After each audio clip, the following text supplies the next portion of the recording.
Assalamualaikum kawan-kawan Seduh Alam. Selamat pagi, selamat ngopi. Bagi yang sedang ngopi, bagi yang belum ngopi, jangan lupa ngopi. Jumpa lagi di channel YouTube Seduh Alam. Alhamdulillah, kebetulan ngopi plus ngobrol pagi positif hari ini kita kedatangan tamu dari Darah Untuk Aceh dan juga foundernya rumah kita, Kak Nunu ya. Kak Nunu, apa kabar Kak? Alhamdulillah sehat nih.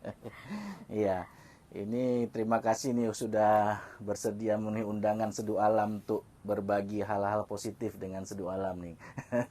Ini suatu kehormatan juga buat Iya. saya. Diundang ya, diajak sama Iya, Seduh iya. Alam nih. Iya, ya ini Kak Nunu ini adalah pegiat sosial di Aceh yang sehari-hari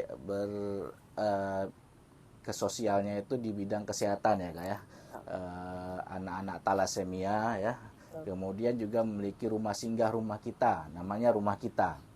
Di rumah bersama dikhususkan bagi para pasien ya yang tidak memiliki tempat tinggal di Banda Aceh tapi mau berobat ke Banda Aceh. Betul, Ya. betul.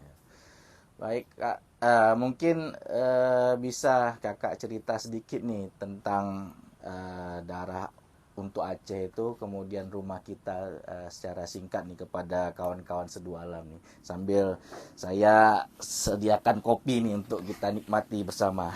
Nah, ini yang enaknya sebenarnya ya. Acara ngopinya itu. Nah, ini sebenarnya Pak Rija kan Ya. pertama kita cita-citanya sangat sederhana gitu. Ya. Juga konsepnya sederhana. Ya, Pada tahun 2011 Ya.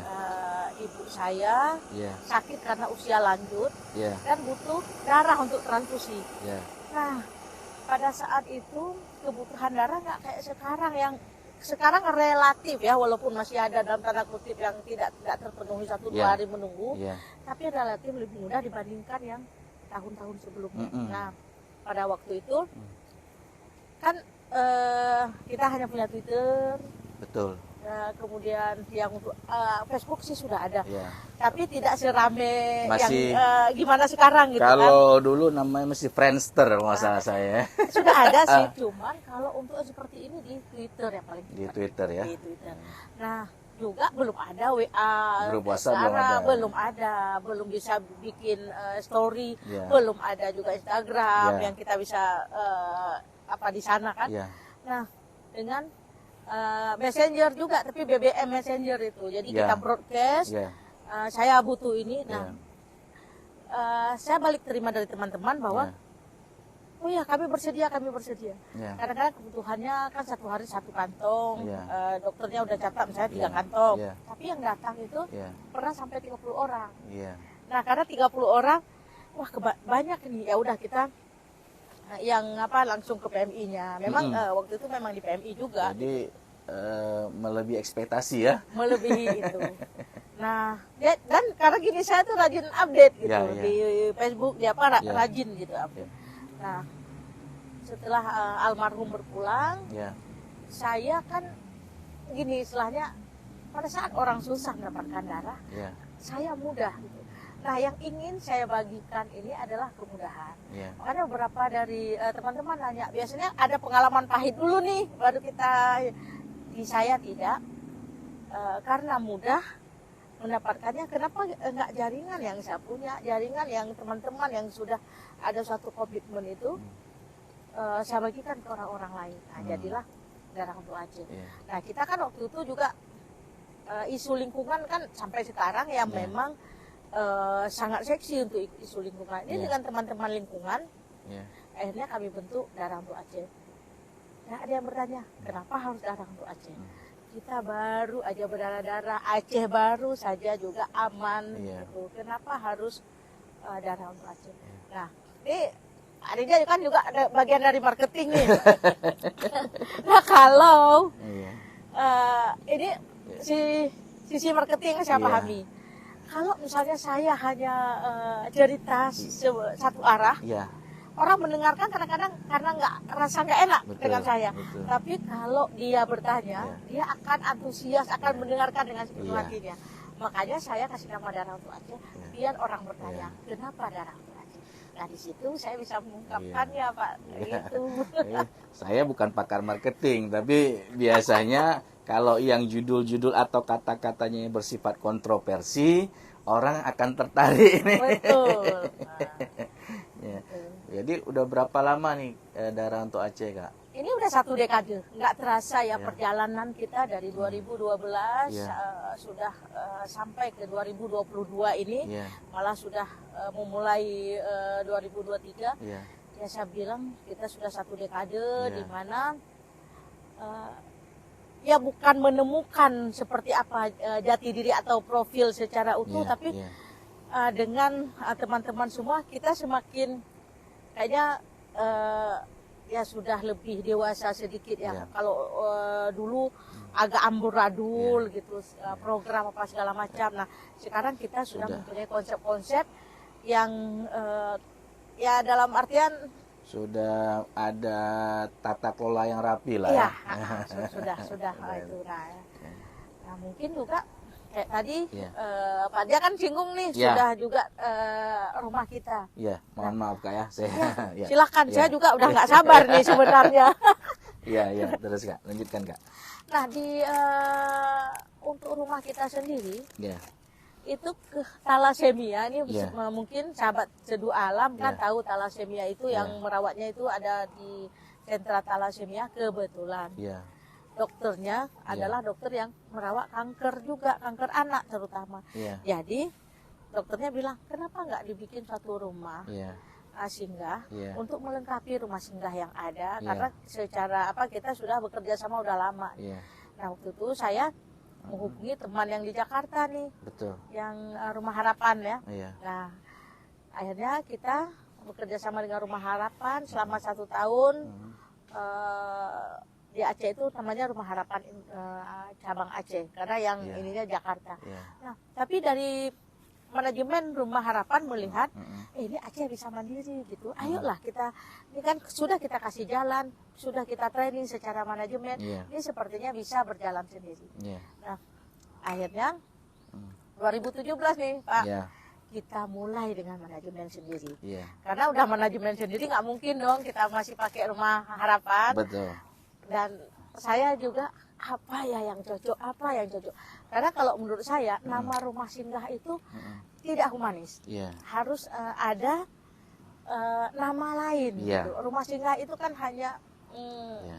tempat peniuh lah kalau bahasa Aceh Iya, gitu iya. kan. Akhirnya kita sepakat dengan teman-teman, Iya. kita namakan rumah kita. Rumah kita. Kenapa rumah kita lebih- lagi nih? Lebih bersahabat kan? Betul, karena itu juga bukan rumah saya. Betul. Bukan nih rumah Pak Rija juga. Iya, iya. Ini adalah rumah kita di mana kalau sudah berkunjung ke rumah itu, Iya. supaya ownership-nya, rasa memilikinya Iya. itu lebih tinggi ya? Lebih tinggi. Ya, Iya. itulah Pak. Kenapa rumah kita ya? Ini juga sahabat Seduh Alam kalau berkunjung Iya. itu sudah bagian dari Dari owner. rumah kita. Iya, memiliki. Betul, betul, Nah, betul. itu.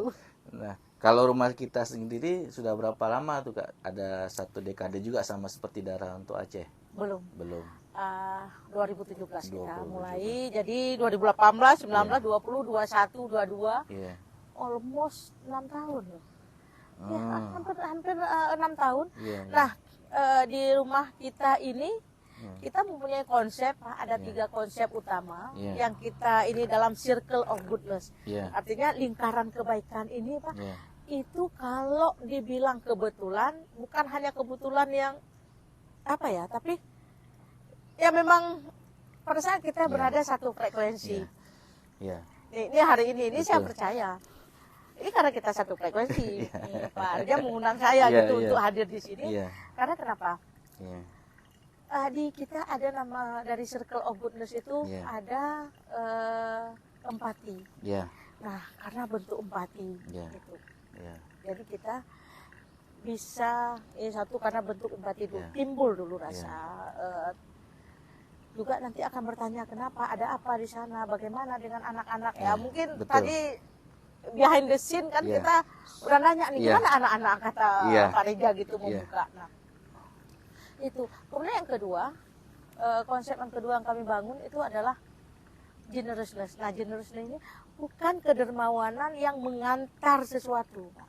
Bukan misalnya, oh saya mau nyumbang sekian, oh saya ada ini. Tidak hanya itu, Pak. Itu kami butuhkan.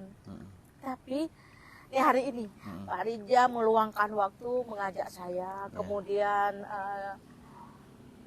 ngedit sampai menjadi suatu Tayangan. bentuk tayangan, itu adalah bagian dari kedermawanan. Ya. Jadi nggak usah ragu di kita. Datang protes pun, Ya. dia datang ke rumah kita, Kak ini cat nggak cocok atau apa? Itu adalah kedermawanan. Karena sudah peduli ya. Sudah peduli, sudah ada sharing, Iya. sudah memberikan sesuatu. Iya. Nah, jadi nggak usah ragu gitu. Iya, iya betul. Apalagi yang datangnya ada yang ngecat nanti, ada yang bersihkan, kita Iya. macam-macam loh. Iya. Ada mahasiswa, Kak saya hanya punya 6 sendok, saya udah selesai. 6 sendok ini dulu ada sejarahnya lagi. Iya. Waktu itu dikasih sama mama saya udah almarhum. Saya ini Sumbangkan. itu Pak. Jadi nggak mesti misalnya ada juga anak Kak kami hanya punya ini sedikit Kak, misalnya hanya 50.000 atau hanya 1 sak beras. Bukan itu, tapi bagaimana menimbulkan kepedulian itu. Nah, itu konsep kedua. Yang ketiga, kita ada namanya compassion. Lebih dari cinta itu yang bisa diberikan. Ya contoh, Kak, apalagi yang bisa ini? Karena begitu kita lihat, kita pengen menggantikan. Ini ada satu anak AML ya, itu di mana kanker darah jenis yang paling berat ini. Iya. Itu saya kemarin dengar dari dokter, kalau AML pada si anak ini adalah dia termuda. Biasanya di anak-anak yang kena ini di atas 1 tahun yang udah pernah ditangani. Ini usia 7 bulan pada saat Itu beda sama thalassemia, Kak? beda. Beda. Nah, itu sudah masuk ke kanker. Oh, udah masuk. Nah, itu Pak, kadang-kadang kita, ya Allah, anak sekecil ini sudah terkena. Ada rasa empati, ada kita pengen memberikan sesuatu, malah kadang-kadang kita pada saat melihat dia menangis kesakitan, rasanya kok kita kenapa nggak saya aja ya, kenapa nggak kita, ada rasa ya mungkin kalau saya itu bisa lebih kuat atau saya apa, karena ini dengan anak yang kecil. Nah itu Pak, 3 yang membuat kita bertemu itu di circle of goodness, di lingkaran kebaikan itu.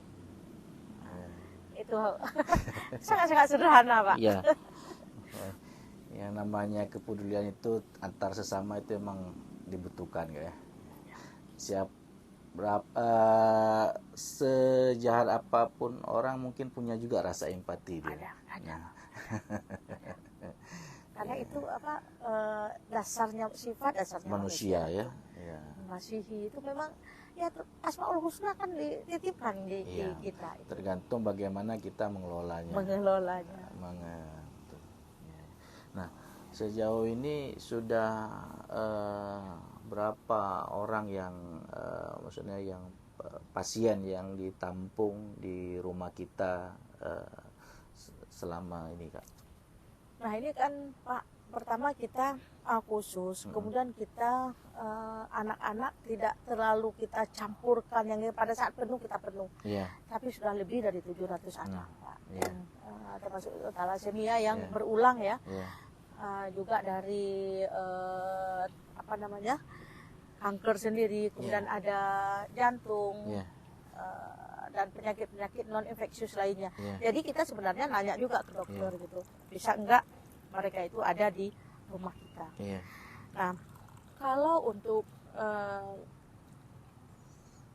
kita tidak campur dalam artian gini, pasien dewasa sama sekali kita nggak bisa terima kalau yang cancer segala macam. Karena infeksi yang pada dewasa itu akan menular ke semua. Tapi infeksi pada anak, anak itu mungkin saya nggak tahu secara medis, tapi dari dokter yang mengatakan bahwa infeksi pada anak itu aman, apa itu terhadap anak maupun terhadap kita. Jadi aman di berarti yang lebih parahnya itu kalau dari orang dewasa tingkat penularannya lebih besar ya. Ya, memang menularkan. Memang menularkan pada ini. Tapi kayak cancer, thalassemia tidak menular, tapi kadang-kadang penyertanya ini. Berarti di rumah kita itu lebih banyak anak-anak ya. Dari usia berapa sampai berapa yang Itu 0 rata-rata? sampai 18 tahun. 0 sampai 18 Nah, tahun. karena 18 tahun ke atas kan sudah ditangani Iya. misalnya apa sama dokter penyakit alam. Jadi yang tangani sama dokter anak itu 18 tahun Iya. ke bawah. Oh. Selama kakak mengelola rumah kita, kemudian darah untuk Aceh itu kan, nah kasus thalassemia di Aceh ini banyak nggak? Nah, Aceh itu menurut riset kesehatan Kementerian Ya. Kesehatan tahun 2007 kita menempatkan urutan pertama. Iya. Aceh itu 13,4% dari masyarakat kita itu adalah pembawa sifat thalassemia. Jadi rasanya kan mau kita bantah nih. Iya. Masa sih hampir berarti ramai sekali gitu. Misalnya dalam kita 100 orang ada 13 orang itu rame gitu. Cuman kalau kita lihat diagnosa baru, kasus baru, bulan per bulan itu memang ada, memang terus ada, Pak. Artinya apa? Ada perkawinan, ada keluarga baru yang menikah sesama. Masih ada hubungan keluarga atau enggak? Oh, sekarang enggak mesti. Oh, nggak tapi ada itu lagi ya. Karena ada image katanya thalassemia itu muncul karena hubungan pernikahan, masih ada hubungan keluarga. Nah, apakah itu mitos atau realita itu? Nah, enggak mitos juga, Iya. enggak realita juga. Oh, iya. Karena begini. Karena itu bisa dipertanggungjawabkan begini, Pak. Iya. Kalau mungkin dulu iya, Iya. tapi kenapa saya bilang enggak mitos, tapi mitos juga enggak mitos juga gitu. Cuma kan perkawinan antar keluarga Iya. itu membuat dominan kan semua penyakit yang ada. Iya. Misalnya nih, kayak penyakit-penyakit keturunan, baik diabetes, asma, hemofilia, termasuk di sini thalassemia, kan menjadi dia kayak dominan gitu. Kayak kita belajar hukum Mendel. Nah, di sini tidak mitos. Kenapa? Karena sekarang begitu tersebarnya pembawa sifat thalassemia sehingga menikah dengan antar suku saja. Itu masih ada kemungkinan kalau mereka tidak periksa. Nah, misalnya nih, ada pasien kita dari penyintas thalassemia itu, ada yang ibunya Mandailing atau Batak, bapaknya orang Aceh, atau ada bapaknya orang Sunda, ininya orang Aceh. Itu terjadi. Makanya saya bilang tidak mitos dan tidak itu sekarang sudah tidak. Selama ada di tubuhnya ada unsur carrier bisa terjadi. Bisa terjadi. Makanya akhirnya kita keluarkan satu quote, Pak. Beware of thalassemia before you ping someone. Jadi waspada thalassemia diri kita, di diri keluarga kita, di diri anak kita sebelum misalnya mereka ke jenjang yang lebih lanjut, misalnya mau pernikahan, kita sebenarnya cek dulu keluarga kita. Saya pikir bibit bobot bebet itu benar ini, Pak. Karena sebenarnya jangan bibit bobot anak orang. Betul. Harus di diri kita, di anak kita dulu. Begitu anak kita tidak ada, misalnya tidak ada thalassemia, Pak, siapapun nggak masalah. Mau menikah dengan siapapun tidak persoalan. Karena tapi begitu anak kita ada thalassemia, itu harus dicek dari calon pasangan dari anak kita.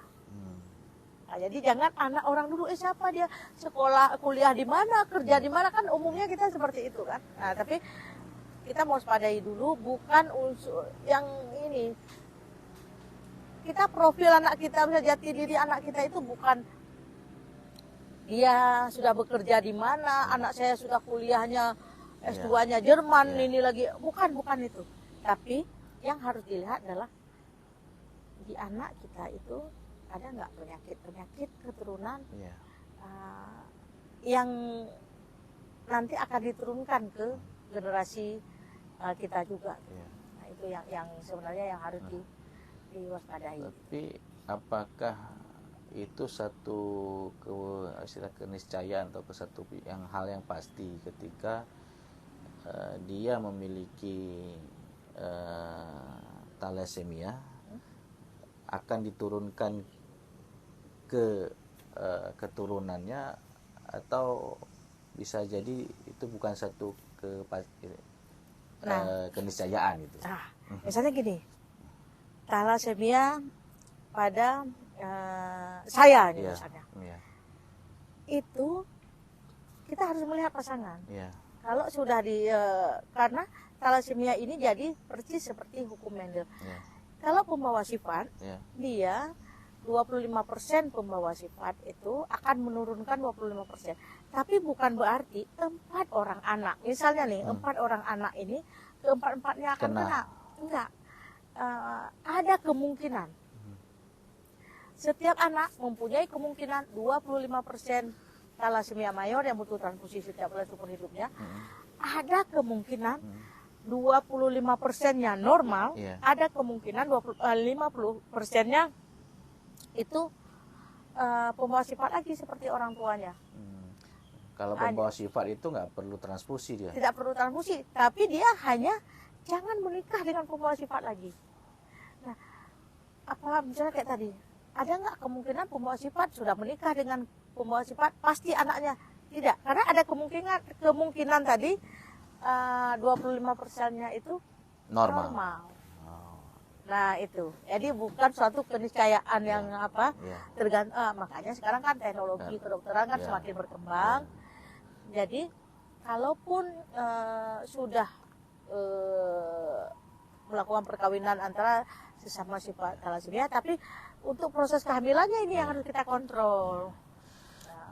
Oke Kak, ini boleh nih, kopi udah siap nih, tinggal dinikmati nih. Aduh, alhamdulillah akhirnya akan berkesempatan ya. Bismillah.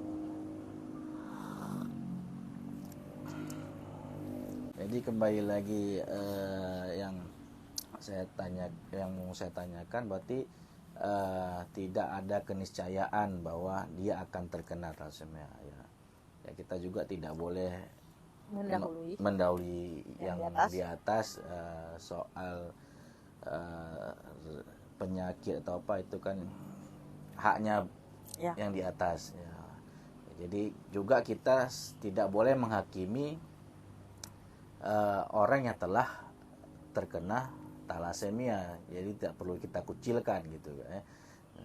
Karena dengan begitu juga kita menambah rasa semangat mereka untuk sembuh dan bertahan hidup. Bertahan.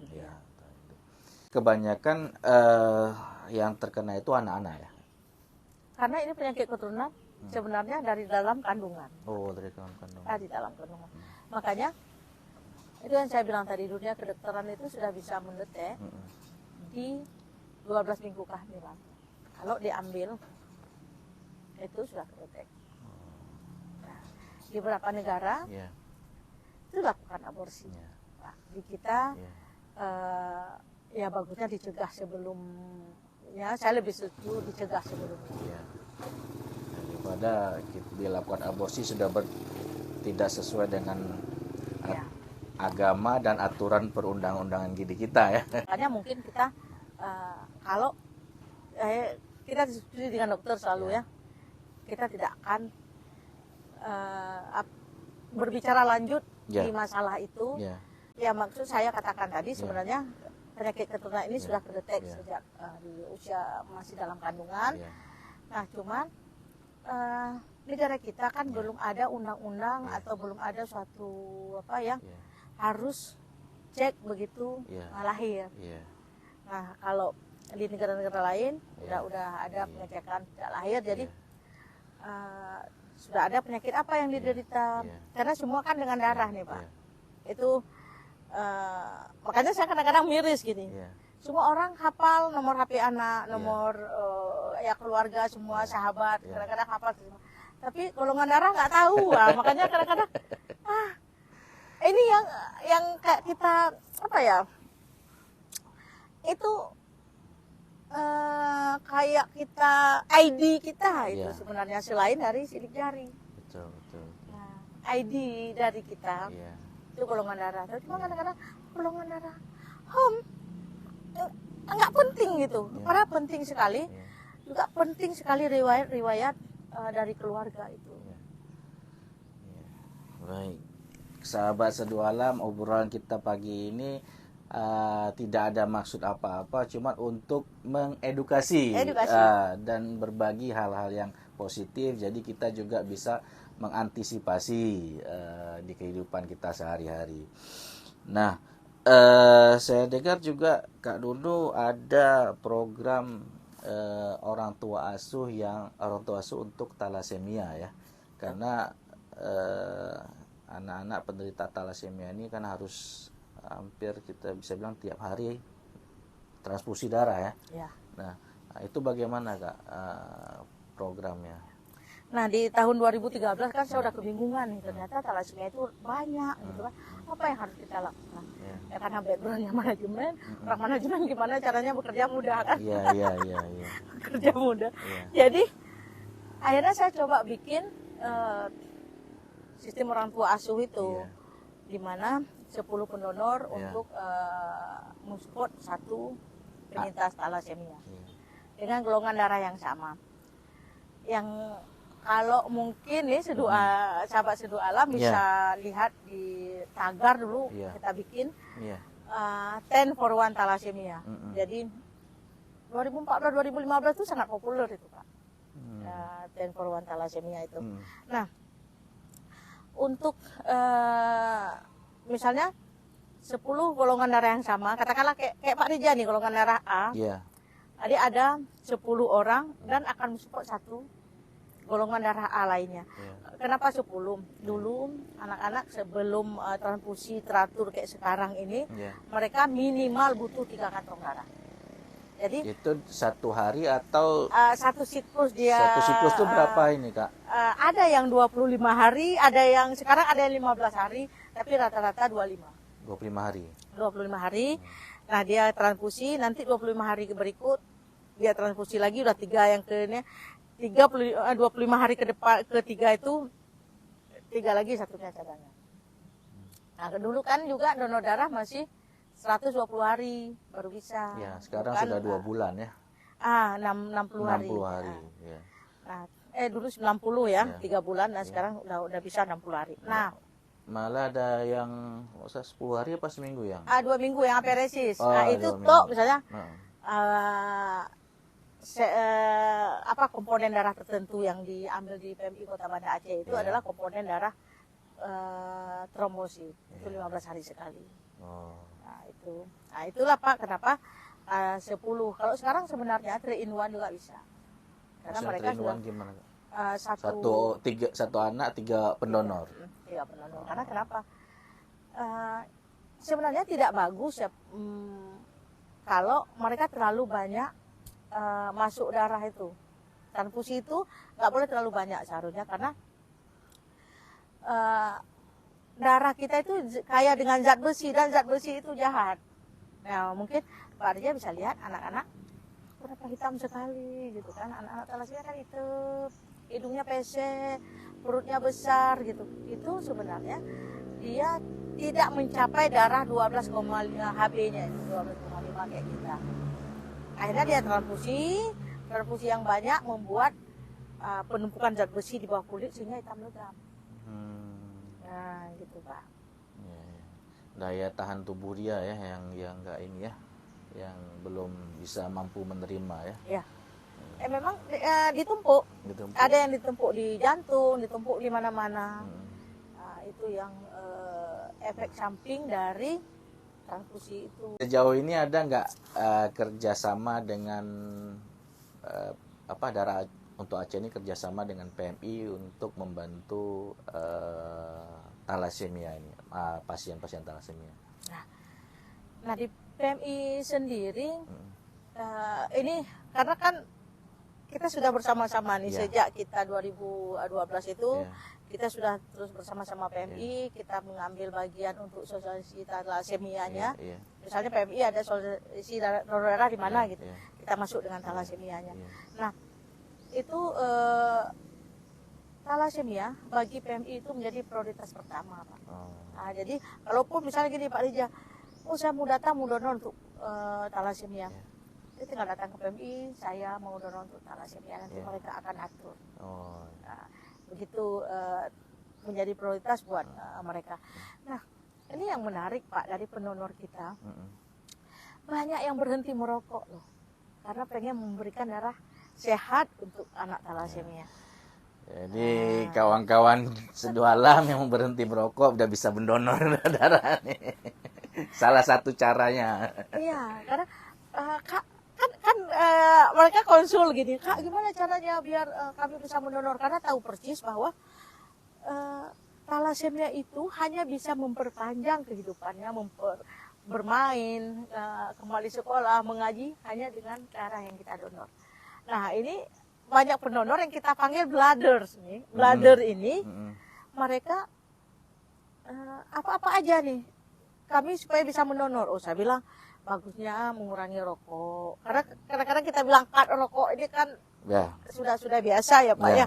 Akhirnya ya udah saya berhenti merokok, apalagi terlalu banyak begadang, tidur yang teratur, apalagi mau dekat-dekat donor gitu kan, dan makan yang sehat. Nah, itu dilakukan Pak. Jadi begitu mereka sudah terima SMS atau WA dari PMI, mereka langsung nih, Kak udah waktunya donor, kapan nih bisa donor? Nah pada umumnya gitu. Misalnya oh ya nanti adik asuh kamu datang misalnya 2 hari lagi ya. Itu sudah langsung perilaku hidup sehatnya itu dilakukan. Cuman saya bilang, kenapa hanya saat mendonor? Itu yang sanggup dulu Kak. Oke.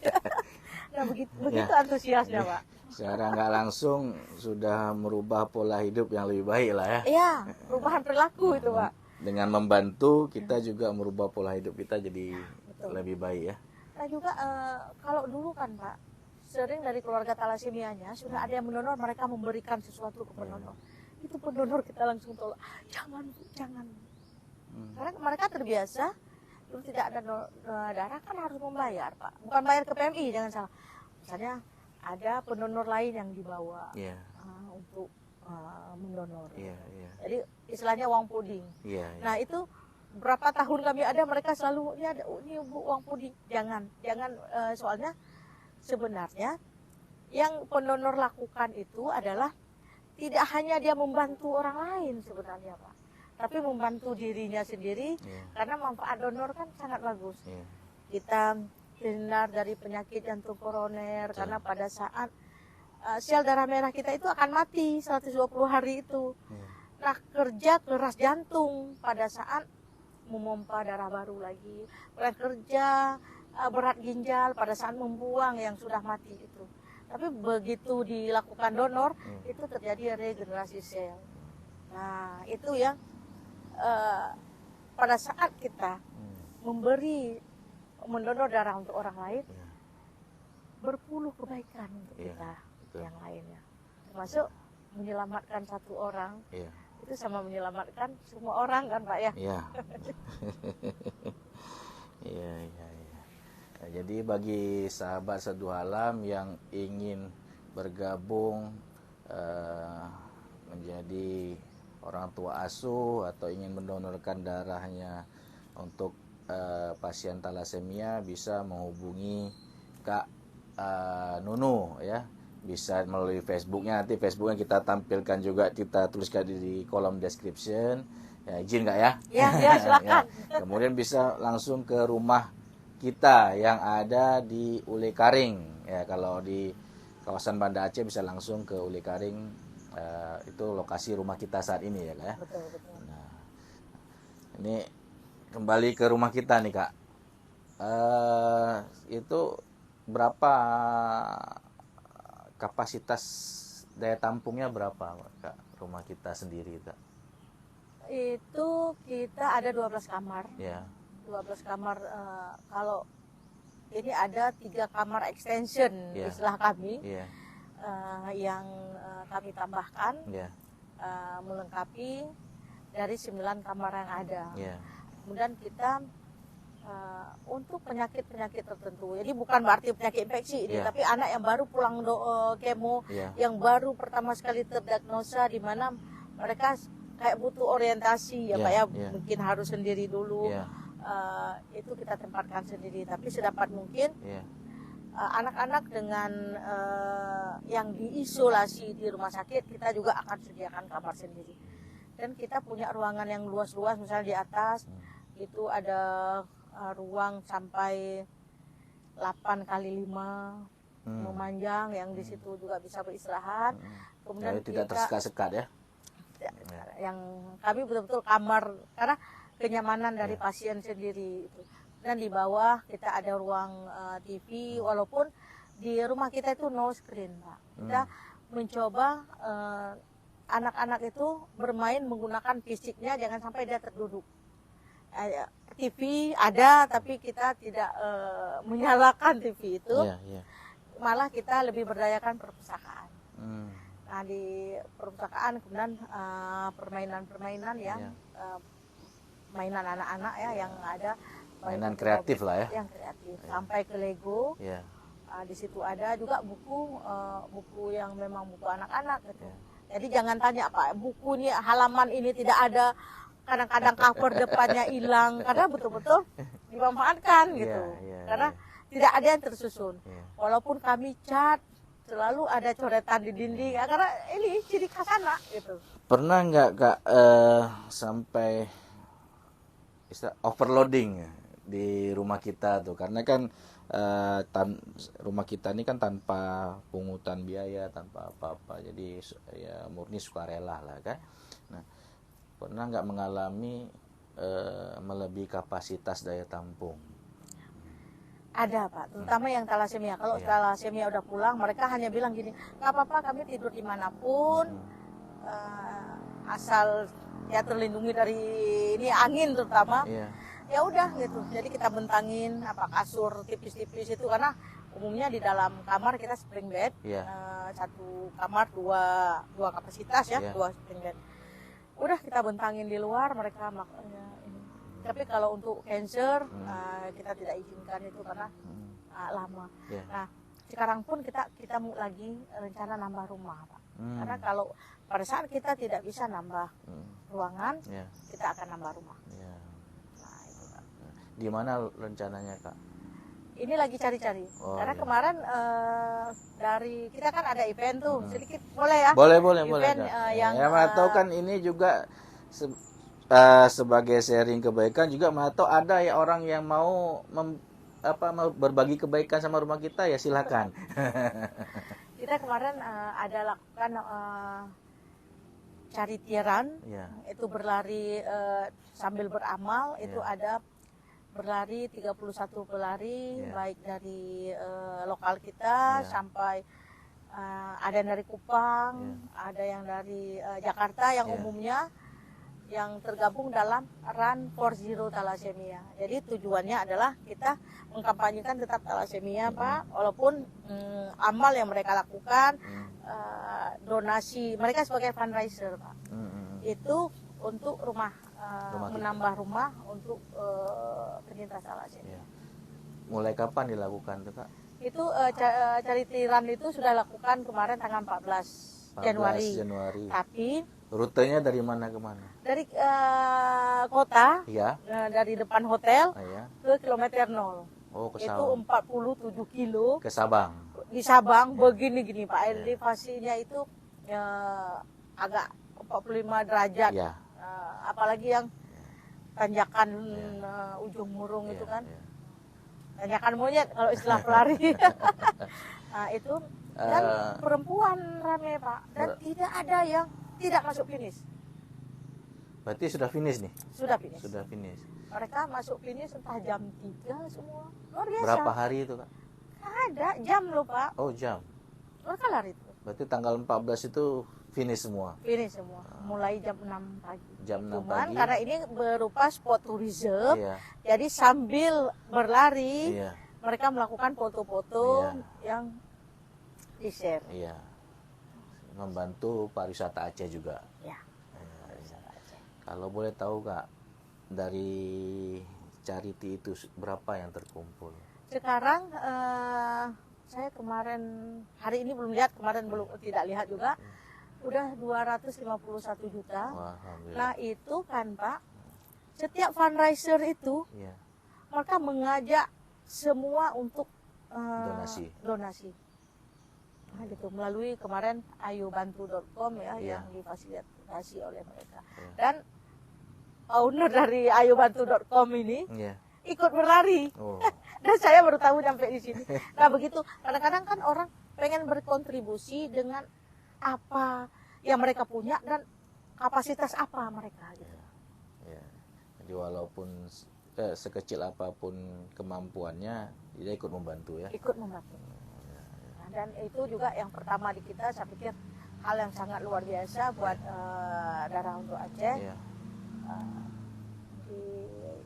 Maksudnya kan siapa kami yang satu lembaga kecil ada Iya. di sini gitu, Iya. kita bukan di Pulau Jawa, tapi menjadi interest dari Betul, mereka. betul. Ya, semua mungkin efek dari apa istilahnya keuntungan dari seringnya bersilaturahmi kan. Ya kayak Kak Nuno nih pegiat sosial. Saya yakin sudah banyak lah teman-teman dari bukan di Aceh aja, mungkin dari seluruh Indonesia sudah kenal sama Kak Nuno. Apalagi Kak Nuno ini sudah pernah muncul di Kick Andy. Nah, saya kalau orang yang sudah muncul di Kick Andy nggak mungkin tidak mengenal. Ya. Rumah kita sendiri dikelola oleh berapa orang nih Kak? Ya maksudnya manajemennya itu ada Kakak sebagai ketuanya atau sudah? Makanya kayak kita bilang sistem itu penting Ya. ya Pak ya. Ya. Kita sebenarnya aktif hanya bertiga nih. Oh, bertiga. Saya udah termasuk di fundraisernya, kemudian berapa ini, kemudian ada Yayan yang mengelola secara besok masak apa segala macam itu. Karena yang masak, yang belanja kan ibu-ibu. Jadi Yayan ini mengatur berapa dana yang harus dikeluarkan gitu untuk hari ini misalnya kan. Nah, kemudian ada Yaisar satu lagi. Nah Yaisar ke rumah sakit, misalnya hubungannya dengan dokter, bagaimana kondisi anak-anak. Kita kan tidak hanya di ini, kita juga harus tahu persis bagaimana kondisi anak-anak, apa yang harus kita lakukan supaya pada saat pulang ke rumah kita, nah, kita tahu cara mendampinginya gitu. Misalnya, oh ini udah terminal ya, ini udah terapi paliatif ya, jadi kita tahu. Itu. Berarti rumah singgah tidak hanya untuk memberikan fasilitas menginap saja, tapi ikut mendampingi ya, mendampingi ya. Karena juga mungkin pasien-pasien atau orang-orang tua pasien yang dari kampung kurang paham tentang kesehatan, jadi didampingi selalu ya. Betul. Ya.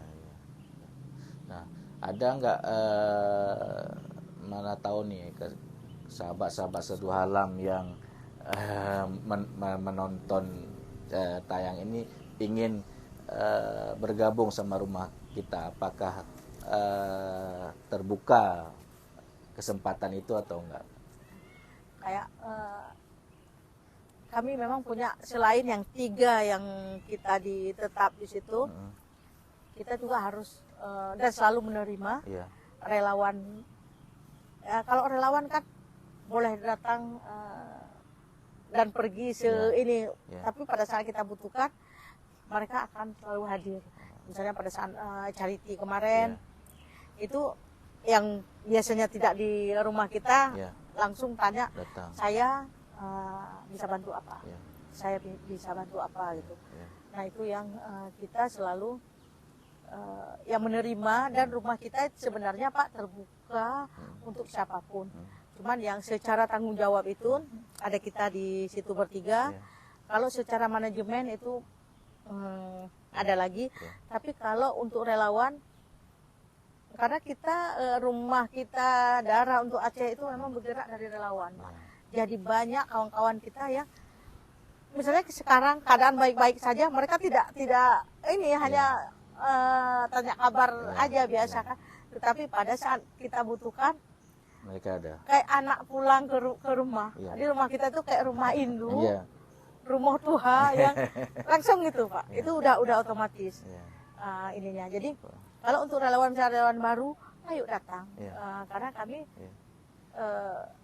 sejauh ini kan tidak bisa sendiri. Ada yang kita bisa kolaborasikan.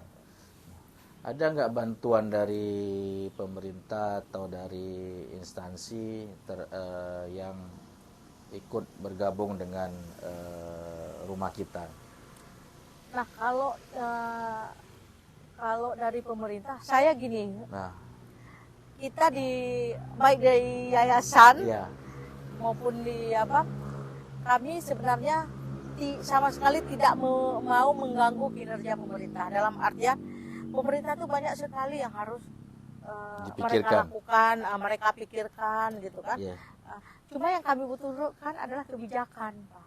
Jadi kalau bantuan misalnya masa sih nggak dibantu, kami sama sekali nggak bikin proposal dan nggak pernah menyinggung itu ke pemerintah. Cuman kalau bisa kebijakan, misalnya bagaimana anak-anak atau ring 1 keluarga segala macam dicek talasemianya, kemudian bagaimana respon pemerintah untuk 13,4% yang dari riset dasar kesehatan itu, ya seperti kita udah sounding itu ke dinas kesehatan, malah PJ Gubernur juga sudah pernah mengundang, mendengarkan, Ibu Ketua TPPKK juga sudah kita sharing, dan ini beliau lagi mempersiapkan langkah-langkah selanjutnya. Nah, tapi kalau dalam bantuan materi, kita memang selalu ada yang bantu dari instansi, misalnya kayak Bang Aceh, itu dana CSR-nya, kita pernah juga oleh Telkom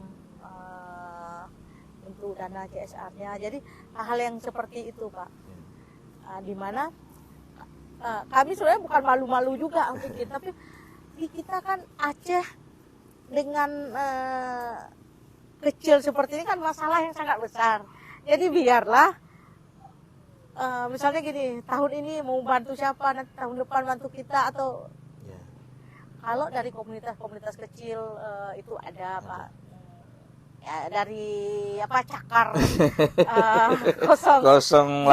juga sering gitu. Nah, hal yang seperti itu. Cuma maksud kami di sini, kami tidak mau tergantung pada satu donatur, pada satu donatur, karena istilah itu, Pak, kita nggak boleh naruh telur dalam satu keranjang, gitu. Karena bisa jadi si donatur hari ini punya kesempatan atau kemudahan rezeki untuk bantu, bisa jadi satu hari juga. Iya, dan kemudian kita dengan daerah kita yang sangat rawan bencana kan, respon cepat ke tempat lain, ya sepertinya contoh banjir, di kita tiba-tiba gempa, ada puting beliung. Nah, hal yang seperti itu yang kami sama sekali tidak mau bergantung ini apa yang bisa kita lakukan. Jadi betul-betul mandiri ya. Sebenarnya mandiri nggak juga nih, cuma gini Pak, bagaimana kita mengelola yang ada itu semaksimal mungkin. Ya, betul.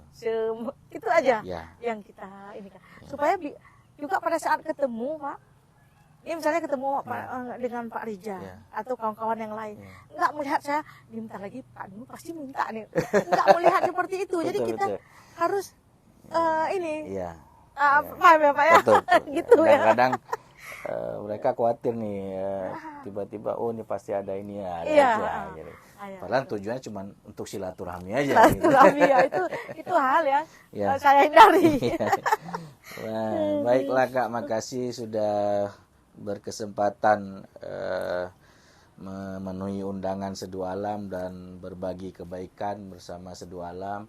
Mungkin sebelum kita akhiri ini, ada yang ingin Kakak sampaikan kepada kawan-kawan Seduh Alam yang menonton acara ini terkait dengan apa yang Kakak kerjakan sekarang? Ya mungkin kalau untuk talasemia, karena kita 13,4% pembawa sifat talasemia di Aceh. Jadi beware of thalassemia before you ping someone. Jadi waspadai thalassemia di diri kita sebelum ke jenjang lebih lanjut ya. Kemudian kita punya pilihan mau mendonor darah atau tidak. Tapi penyintas thalassemia mereka tidak punya pilihan. Mereka harus akrab dengan jarum suntik. Kemudian juga mereka harus selalu siap menerima transfusi darah. Terima kasih banyak. Ya. Terima kasih Kak. Sekali lagi kesempatannya ya bagi kawan-kawan Seduh Alam yang ingin berbagi dengan rumah kita atau Darah Untuk Aceh, bisa nanti menghubungi Kak Nunu dan bisa juga mengunjungi Facebooknya Kak Nunu, nanti kita tuliskan di kolom description. Ya mungkin obrolan kita pagi ini, ngopi plus plus ngobrol pagi positif hari ini cukup sekian.